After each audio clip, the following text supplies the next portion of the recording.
साथियों, बंगाल के ये चुनाव एक और वजह से बहुत खास रहे हैं।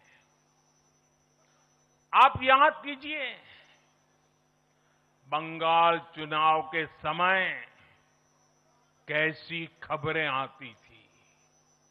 हिंसा, डर और निर्दोष लोगों की मौतें। लेकिन इस बार पूरे देश ने एक नई खबर सुनी। पश्चिम बंगाल में शांतिपूर्ण मतदान हुआ। पहली बार ऐसा हुआ कि चुनावी हिंसा में एक भी निर्दोष नागरिक की जान नहीं गई। लोकतंत्र के इस महापर्व में बंदूक की आवाज नहीं, जनता जनार्दन की आवाज गूंजी। पहली बार डर नहीं, लोकतंत्र जीता है। साथियों, आज जब बंगाल ने परिवर्तन के नए दौर में प्रवेश किया है,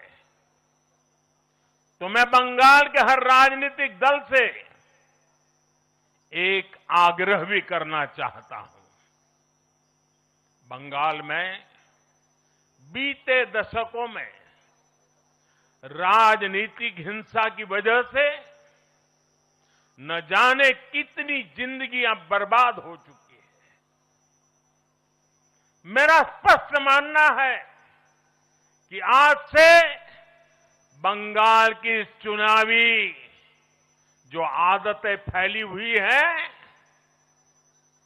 उसमें बदलाव आना चाहिए।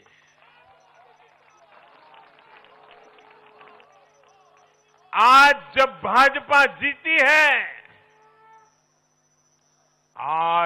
भाजपा जीती है, तो बदला नहीं, बदलाव की बात होनी चाहिए। भय नहीं, भविष्य की बात होनी चाहिए।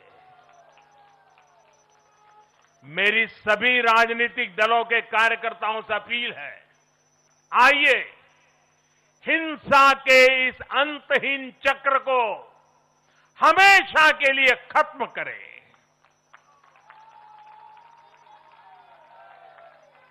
किसने किसे वोट दिया, किसे नहीं दिया, उससे ऊपर उठकर बंगाल की सेवा के लिए काम करें।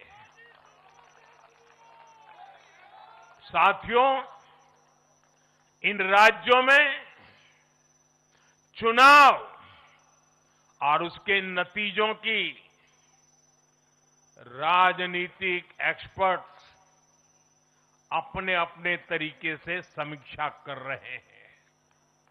लेकिन इन नतीजों की एक और बहुत अहम बात है, इनकी टाइमिंग। आप देख रहे हैं कि जब इन राज्यों में जनता वोट डाल रही थी, तो इसी दौरान विश्व में क्या कुछ नहीं चल रहा था। जगह जगह युद्ध के सायरन बज रहे थे। अस्थिरता और अराजकता का माहौल रहा। वैश्विक अर्थव्यवस्थाएं संकट में दिखी और उस दौरान भारत का जन जन स्थिरता के लिए वोट दे रहा था।